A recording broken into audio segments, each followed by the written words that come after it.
একটি দুটি নয়, প্রথম ইনিংসেই পাকিস্তানের বিপক্ষে তিনটি ভুল সিদ্ধান্ত দিয়েছেন আম্পায়ার। পুরো ম্যাচ জুড়ে সবাই যেন ছিল হার্দিক পান্ডিয়াদের পক্ষেই।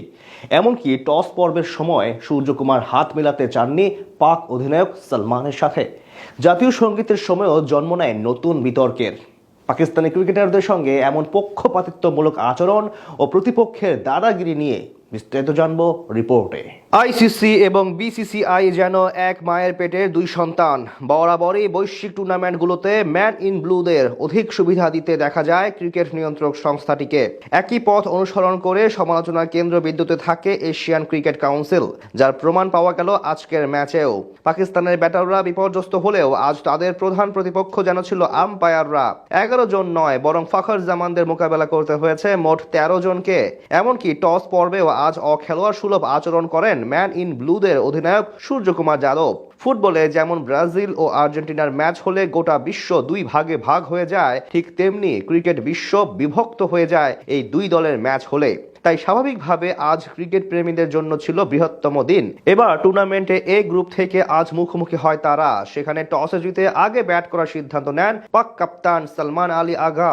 কিন্তু টস পর্বের সময় তৈরি হয় এক বিব্রতকর ঘটনা। স্বাভাবিকভাবেই দেখা যায় টসের পর সব সময় দুই দলের অধিনায়করা পরস্পর করমর্দন করেন, কিন্তু আজ সেটি না করেই চলে যান বিসিসিআই অধিনায়ক সূর্যকুমার যাদব, যেটা স্বাভাবিকভাবেই নষ্ট করে ক্রিকেটের সৌন্দর্য। তবে মাঠে খেলাতেও আজ ছিল হাজারটা বিতর্ক। একের পর এক আম্পায়ারদের পক্ষপাতিত্বমূলক আচরণে রীতিমতো কোন ঠাসা হয়ে পড়ে শাহিন আফ্রিদিরা। ম্যাচের তখন চলছিল দ্বিতীয় ওভারের খেলা। জসপ্রীত বুমরাহর করা ইয়র্কার ডেলিভারি খেলতে গিয়ে ব্যর্থ হন ফখর জামান। সাথে সাথে আপিল করে বোলিং টিম, যেই ডাকে সাড়া দিয়ে আঙ্গুল উঁচিয়ে আউটের সিদ্ধান্ত দেন লঙ্কান আম্পায়ার রুচিরা পল্লী গুরুগে। বিপরীতে রিভিউ নেন পাক ব্যাটার ফখর জামান। সেখানে রিপ্লেতে দেখা যায় বল স্ট্যাম্পে হিট করলেও পরিষ্কারভাবে ইম্প্যাক্ট ছিল আউটসাইড অফ, অর্থাৎ আরেকটু হলে ভুল ডিসিশনে কপাল পুড়ত পাকিস্তানের। শুধু সেটাই নয়, একইভাবে 13তম ওভারেও পক্ষপাতিত্বমূলক সিদ্ধান্তের শিকার হতে হয়েছিল তাদের। অক্ষর প্যাটেলের শর্ট লেন্থের ডেলিভারি মিড অনে পাঞ্চ করতে গিয়ে ব্যর্থ হন সাহিবজাদা ফারহান, যেটি আঘাত হানে তার প্যাডে। বিপরীতে আবেদন করলে আউটের সিদ্ধান্ত দেন ওই একই আম্পায়ার। পরবর্তীতে রিভিউ নিলে দেখা যায় সেটিও ছিল নট আউট এবং বেঁচে যান ব্যাটার।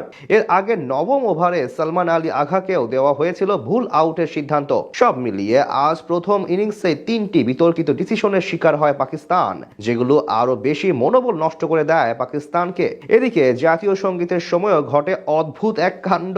পাকিস্তানের জাতীয় সঙ্গীতের সময় আজ শুরুতে অন্য একটি গান বাজিয়ে দেয় কর্তৃপক্ষ।